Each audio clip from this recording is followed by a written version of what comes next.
Good morning, good afternoon, and good evening, and welcome to Energy Speaks Back, powered by Hark. My name is Paul Webb.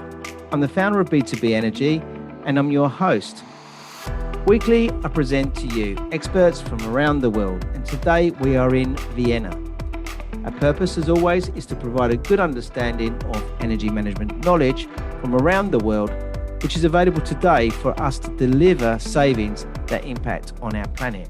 So before we get into today's interview, I would like to recognise our sponsors.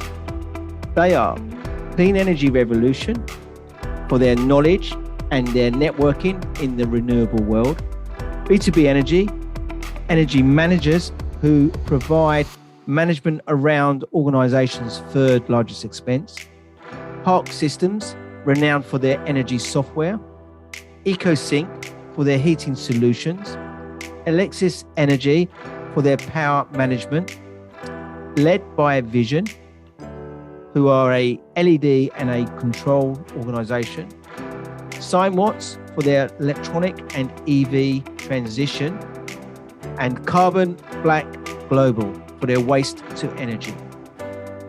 And lastly, I would like to recognise our certificate partners, Esther Energy. Welcome to episode 57 of Energy Speaks Back, powered by Hark.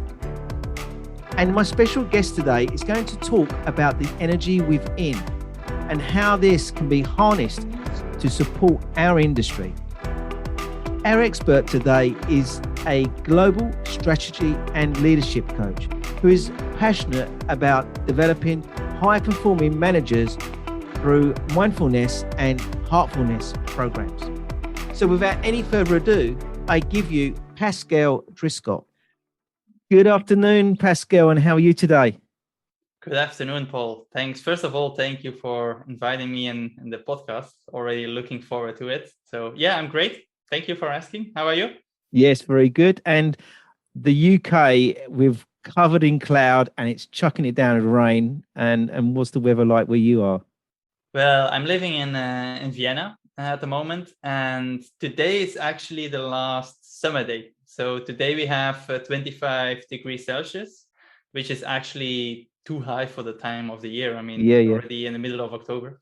And as of tomorrow, we will have 15 degrees. So then it's kind of like a normal weather for the time. So it's like the last day. And we have this weather all the time. It's as if someone keeps flicking a switch. Yeah. Today, I'm looking at 13 degrees, and tomorrow it's going to be 15 degrees. We're going to have sunny day tomorroa, apparently, in London, because I'm actually going to be face-to-face tomorrow in a face-to-face BNI meeting, of all things. So I was checking to see whether I needed an umbrella tomorrow. Oh, in London, always have an umbrella with you. Yeah, just in case. So, Pascal, we know each other from our global power team with BNI. We've had a one-to-one. We've had lots of chats, and we, for some strange reason, we keep getting put into the same room, which is good to catch up and things. So I know some background and some things about you. So please, if you can share with the audience today your background about yourself. Yeah, happy to. So maybe you hear, for the listeners, maybe you hear my accent. I'm not originally from Austria. So I'm a person who traveled quite a lot, also business-wise, from Belgium to Germany, Jakarta, Indonesia, and now in Austria. And I was 18 years in the corporate world at Siemens. And actually, my background is a Master of Science in electromechanics. So I love everything which has to do with renewable energy. I always was fascinated about it. Be it solar, be it wind, be it electrical cars. So this is what I really like.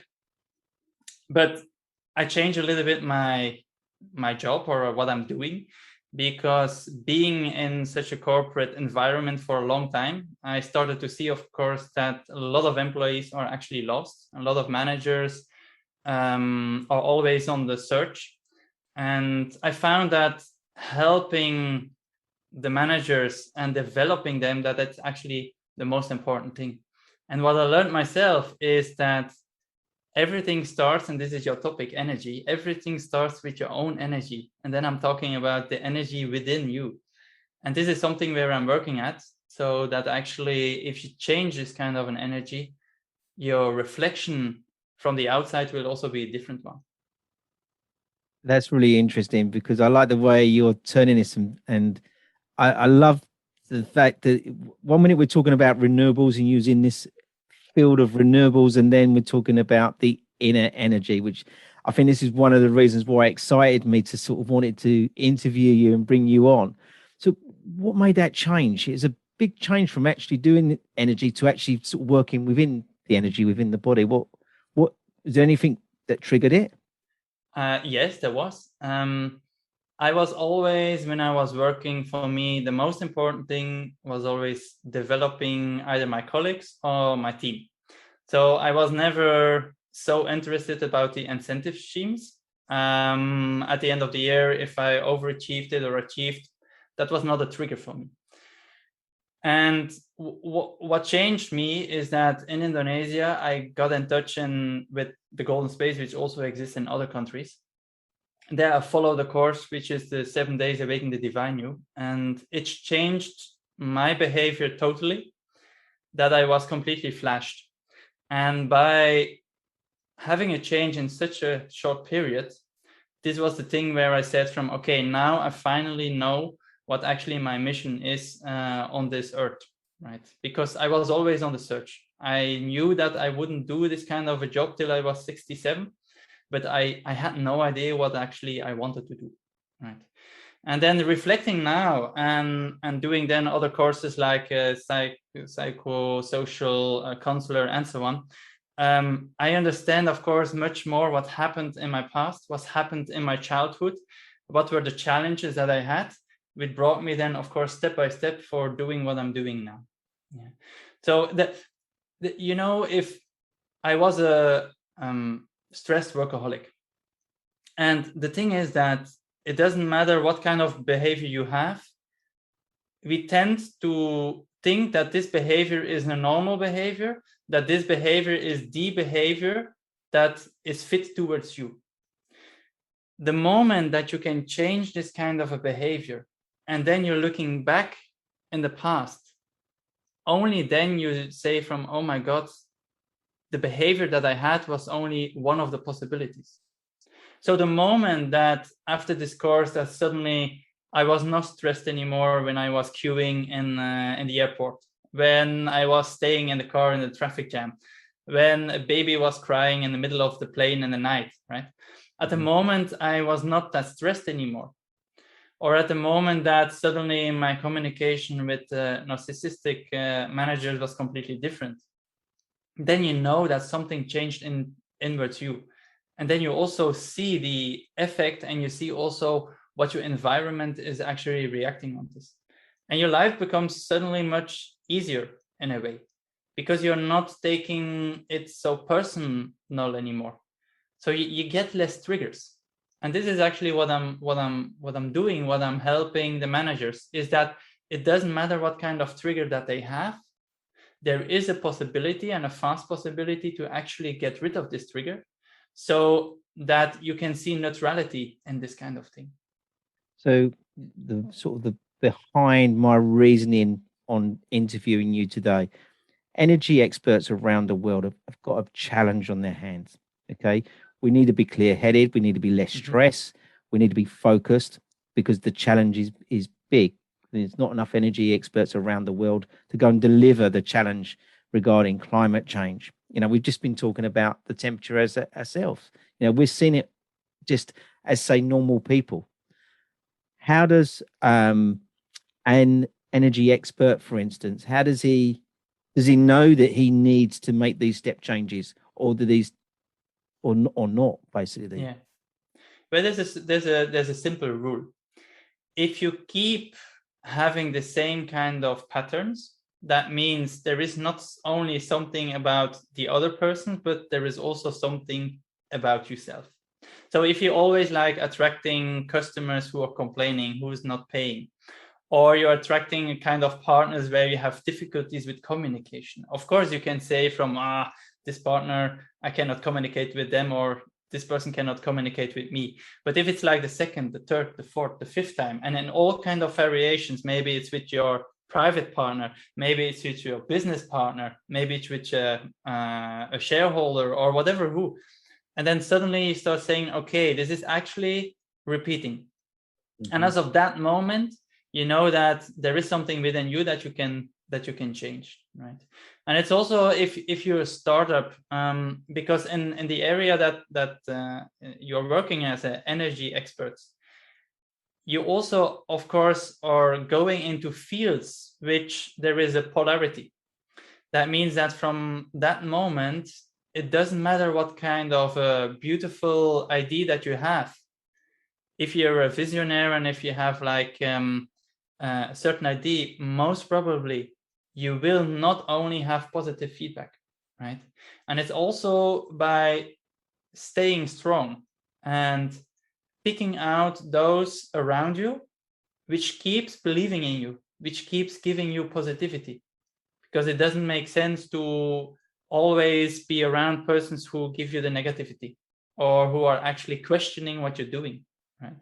And if you see, like, for instance, Elon Musk himself as well, till a couple of years ago, he had a lot of persons, C-levels, managers, who did not believe in it, who said from electrical cars will not be the future, right? And now, of course, we can think from maybe electrical car is just a middle step, and then we go to fuel cells or whatever what. But he changed the world, how the automotive industry is, just by starting by how we do software updates. By now, all cars have automatic software updates, right? So he was actually a revolutionary person into this automotive. But he got a lot of persons who were against him, right?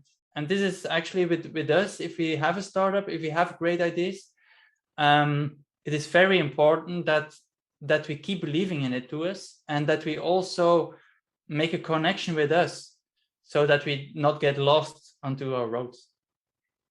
Do people like Elon Musk, are they born with this skill, or do they learn the skill? That's a very good question. I would say, I mean, my theory is that it is between an age of 0 and 7 years that you completely are programmed. That means depending your environment. Environment is a social environment. It's a country where you're living. It's your status from your parents. But it's, of course, also what your parents are giving towards you. And this whole years will give you a certain methodology and a certain thinking. And this will guide you towards your whole life. That does not mean that you cannot change it, but it will, in the first place, it will be your kind of a behavior pattern. Of course, if you have a look at Elon Musk, he also is a neurodiverse person, right? So he has, of course, another way of thinking, which helps him, of course, to keep continuing. I think that everyone in the planet, if the person is really willing, and if the person finds her why, the person will have the power to actually fulfill this. This is what I believe in. If you have a manager who is not liking working anymore, most probably it's because this manager is not doing anymore what this manager wanted to do. The moment that you're really doing what you like, for you it's not work anymore, and it's actually something which gives you energy instead of bringing your energy out. This is where I believe in, right? So, for instance, start of the year, this time last year, I'm an energy expert. I do a lot of energy work for organizations. I started doing the podcasting, and I got, I don't feel this is work, but it is work because I'm sharing messages. I don't feel it's work, and I really enjoy, and I want to do more and more. I'm on episode 53, 54, so it's getting momentum regarding where I want to be. Is that these are the sort of things you're explaining here? And my parents weren't podcasters. My parents wasn't into technology. they didn't take, and both my parents, funny enough, worked for people. They were employees. I'm an entrepreneur. I've run my own business. So I've broken the mold regarding my family. Even my sister, she was an employee. Yeah. The question is, of course, it's at the end, it's not about the podcast itself, right? It's about what's behind. It's about what is your message, what you actually want to achieve with it, with the podcast. It is bringing the energy experts together. It is helping the energy experts to move forward. And it's actually building up the whole community, right? And that's what's behind. The podcast, this is just the platform you're using to doing it. Exactly. I couldn't have put it in any other way. Thank you very much for underlining that. That's exactly what I'm trying to achieve. So what can we, as energy experts, what are sort of things we can do? You know, apart from engaging with other experts, are there things we can do as in our own time?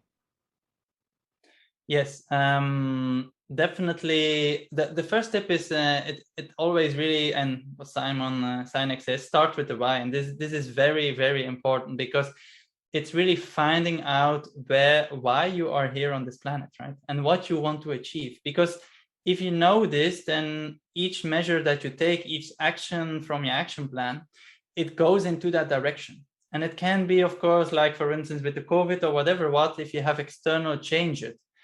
Of course, it can be that you need to take another way, but you're then on another road towards your same target. And as long as you still know what your target is, what you want to change in this world, what do you want to change for the environment, whatever it is, it will help you to move forward, right? And one of the main message I learned myself is being in the present.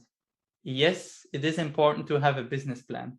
Yes, it is important to have some KPIs and to track and to make some priorities, what you want to do in your day, in your week, in your month, in your year. On the other hand, it is also enjoying, celebrating what you already achieved. Because most of the time we are so looking forward to the next step, the next step, the next step, that we actually sometimes forget what we already have achieved. And as a startup, as someone in a certain environment, it is very important to each time to look back, to reflect. Now it's, for instance, a good time to reflect your first 3 quarters, where you say from what I have done, what I have achieved in this year, and was that what I actually wanted to achieve, right? Because this is something which helps you then also further. In the past, I was living either in the past or in the future, but I was not living in the present, right? And by just being and by just also going a little bit more with the flow and connecting with your heart, because if you talk about energy, there is with the heart math, there is a case study that actually the electricity and the magnetic field within your heart is much higher than in the brain. So that means that it's more than 100 times electrical stronger from the heart and 50 times magnetically. That means if you make more connection towards what you call your gut feeling, right? What you call your inner sense, your sixth sense, call it whatever you want, then the decisions that you're going to make out of that are mostly on a midterm, long term, much more efficient than that you start thinking and overthinking and then taking actions from the brain. Because if you take actions from the brain, it happens a lot that it's a bit sabotaging yourself, because the brain wants to protect you. That means everything which is new, everything which is risky, the brain will say, are you sure you want to do this? Yeah. Start to reason with you, wouldn't it? Yeah. And if you make a connection to your heart, and if you really have the feeling from, yes, I do that, and actually you can go quite far. I did that in the last years working at Siemens. If there was like a project which I need to sign, they give me like 150 pages of project, right? And then already 6-7 people on the whole levels already signed. So then suddenly it came to me, and then I had to sign. Right? So I did not have the time to read through the 150 pages. Of course, there was a summary page and whatever what, right? I always made a connection and had a feeling, does that feel right, this project, or not? That was my first thing I did. Yeah. And if I did not have a good feeling, I was always correct. There was something wrong with it, right? Yeah. And if I had a good feeling, I then looked, of course, at the summary. I took at the risk for us as a company, and then based on that, I signed it. Right? Yeah. And this is how you can actually move forward into your life. Is that where the saying comes from, making a decision based on your heart or your brain? Mm-hmm. Yeah. Yeah. We as energy experts, and I'd like to go back, and we were talking about the not making mistakes, but different people finding different, like Elon Musk, some people like him, some people didn't. Mm-hmm. So we have to deal with organizations. We have to deal with board members, we have to deal with the board. We have to deal with a sponsor, and we have to deal with the maintenance manager, maybe. I always find when I speak with the maintenance manager, he's very negative. Oh, this isn't going to happen. We've done all this before. Look at all these reports we've done, all with dust on. So I find myself I don't become an energy manager, then an energy expert. I have to become a people's person. I have to then start building it up. So we then have to approach different ways. And I have to build so I'm going from positive energy. And normally middle management is the positive energy. Negative energy at the board, because they don't want to spend the money. They don't want to spend to save. But the middle management, they get it. That's why they've engaged us. And then the guys at the end, they've done it. They've seen it all before. It's never going to happen. And that's totally negative. So we've then got to bring the positive energy into all of that. So I know what I would do. I'd work with these people and build the energy back in. Is that what we should do? Is there techniques around how we could address that? I'm not trying to give you a course away, and your expertise, but is there something that we can be doing in them areas? Yeah, I mean, there are several major things. One is your way you look at it. Again, what the energy that you emit, it will come back. That means that if you already are very positive about it, if you're convinced about it from deep within you, this energy will be in the room. But that's not enough, because this is only your energy, right? Then it comes to the second part. This is communication. So with the communication, you need to find out what kind of person type do you have in front of you. Is it a person who needs facts? Is it a person who is more on the family kind? Is it a person who is more on the feeling side? Is it a strategical? So you have those fours, right? With the colors, yellow, green, blue, red, right? Yeah. So I've read the book. I've read that book. So you need to find out from who is in front of you, because each person needs some other information. Yeah. And then it's always also interesting to try to understand what are the challenges of that person, and how you actually, with your solution that you provide or you want to explain, how you can actually help this person, their challenges. Yeah. And if you can turn that around, your communication into that, then that will be not, it will definitely be a win-win in a kind of a way, right? Because that's why it's very important, like also the maintenance, that you understand what is actually the needs of this person, and how your concept is actually working with him or against him, right? Yeah. And you need, of course, to focus on everything which helps this person further. Yeah. So it's a combination of being convinced by yourself, but really, again, from the heart. It's not like your brain is saying, I'm convinced, but very deep inside you're scared, right? It happens quite a lot as well, right? Your brain is saying, yeah, I'm good. But then very deep, you're going to that person and your heartbeat is already going up because of your experience from the past or whatever, right?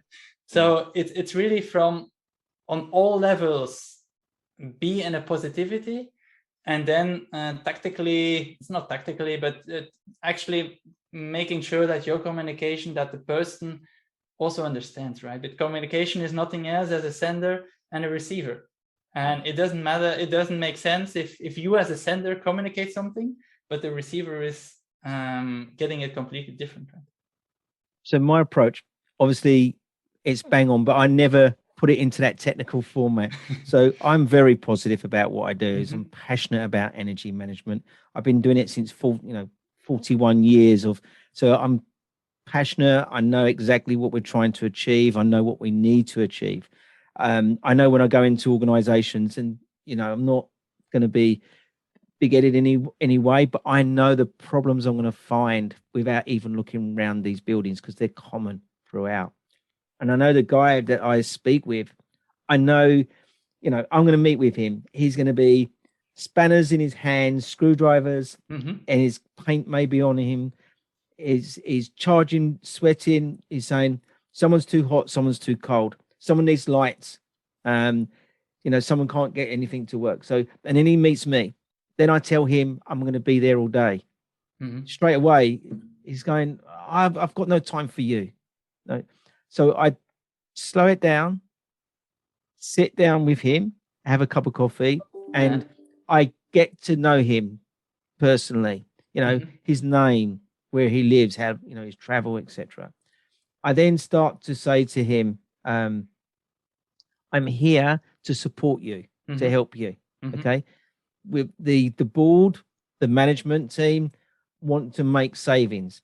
Yes, I know we've done it before, but there's a different approach now. This is how I want to. So I go through, I open book with him, and I get him to lead me, because I always say this: he's the most important person in the whole audit, the assessment, because he knows the building, he knows how we could save. He's very experienced around all of that, so he's key. And he could be doing my job. I don't really need. I just need to. I didn't become the facilitator then. But you're right, and you have to understand. And I've met many. I've read the book with the red, yellow, green, and blues. I've met a few reds, but by the time they start off of red, but as we go throughout the day, they turn into greens and blues.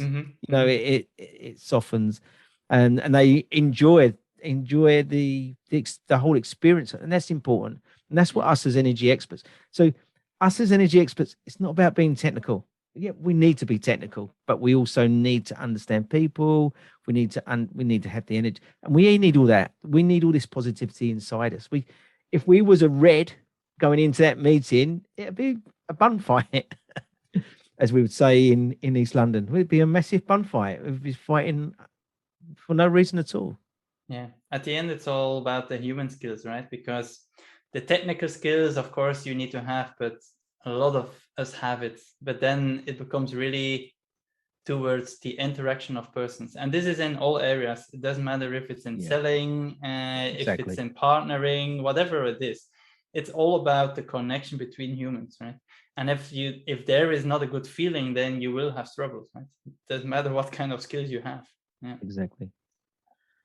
So Pascal, it's really been interesting, some of this stuff, and I do really enjoy when I interview someone that's out of the box of energy management. But I like the way that you've got some connections with renewables and you're passionate about that side of it.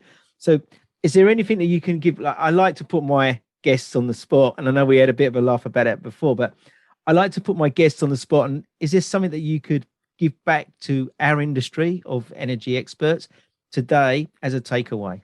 Yeah. I mean, for me, one of the most important things in the business you are is really believe in yourself. And this is, for me, my takeaway to you guys, because I love what you do. I love every concept of renewable energy. I'm reading quite a lot about it, and always fascinating if something new comes out or if they're trying. And again, it's finding the right people. It's finding those who invest, who wants to invest, who believe in you. And it all starts with yourself. Right? Yeah. So what have you been, tell me about what you've been reading. What I'm reading? About renewables. Oh, about renewables. I'm more, I'm a person who likes actually YouTube. So I'm always looking at some new technologies, like with the energy, it's like in the water. I like all kind of new water energy technologies who capturing the energy, like with the waves, either on the surface of the waves or below, with the flow of water. This kind of energy. And in the past, when I was working at Siemens, I was also in the solar community for some years. So, but that is like 10, 12, 13 years ago. But then, yeah, it fascinates me. And for me, it's a beautiful future, because if you have a look at the price per kilowatt hours, this is, of course, dramatically dropping down. So therefore, it's only a matter of time where this kind of energy will be much cheaper than our convenient energies, right? And this is what I like. And the resources are actually unlimited, right? The sun is there, right? The water is there. There will be always waves. And this is the wind. There will be always places where there is wind. And but by using this, it is actually the most normal way to capture this kind of energy, because from that moment you are not taking away resources, because it doesn't matter if it's coal or whatever, what you're taking away resources from our planet, right? And with the waves and everything, you actually using this. Yeah, you could also say from with wind, you're taking a little bit of wind, but okay. But you're not taking it away from anywhere, are you? You're just redirecting it. Yeah, exactly. Yeah. So, I mean, you could, of course, say like with the wave that theoretically you're taking some of the kinetic energy out of it, but this is so massive that the wave will not disturb from that, right? No. Yeah. So, and this is actually what I like, and that's why I'm always fascinating. Yeah. Also with electrical cars, I'm always looking to the new cars and the technologies, and so. Interesting to know that energy in the renewable world is kilowatt hours coming down, but kilowatt hours on the wholesale price and energy generation is going up significantly. Definitely. And we're in a massive energy crisis at the moment. Yeah. And we're seeing 32p for energy, where it was sitting at sort of 15 pences per prior. Yeah. So we've doubled. We've seen 250% increases just this year alone. And I think if you go back to during lockdown and now, it's about 450% increases. Significant. Yeah. And and renewable energy, that will accelerate the industry faster for the need. This was what's happening during COVID then, because also the fuel price went down. Yeah. So automatically then suddenly electrical cars were not so popular anymore, because suddenly everything dropped down, right? But the moment that actually is going up again, then it's getting much more makes sense, of course, to invest in there. But we still have a far way in front of us, right? We have a long journey. It depends the country. You cannot compare. Like I said, I lived 2.5 years in Jakarta, and so I was there in 2016. And then they made advertisement for Euro 4 cars, right, which were just brand new. This is like 20, 30 years behind where we were, right? So, yeah, not every country is like in the Nordic countries of Europe, where electrical cars or other kind of energies are already quite implemented, right? So hearing your passion in what you're talking about regarding renewables and that sort of, do you think you'll ever take a full circle and step back into this industry again? I'm not, in a way, yes, because what I'm doing is business coaching. So when I do business coaching, of course, it is for me even more fun if the industry is something where I also believe in. Yeah. So some of the industries I would not do. If it's against my own values, I would not go into those industries. I would not be business coach for that. So everything which goes in the direction, and actually I did business coaching already with a company who did renewable or was doing renewable energy. Of course, because I always can learn further. I see those products, and it's for me very beautiful to see those products. Right. Brilliant.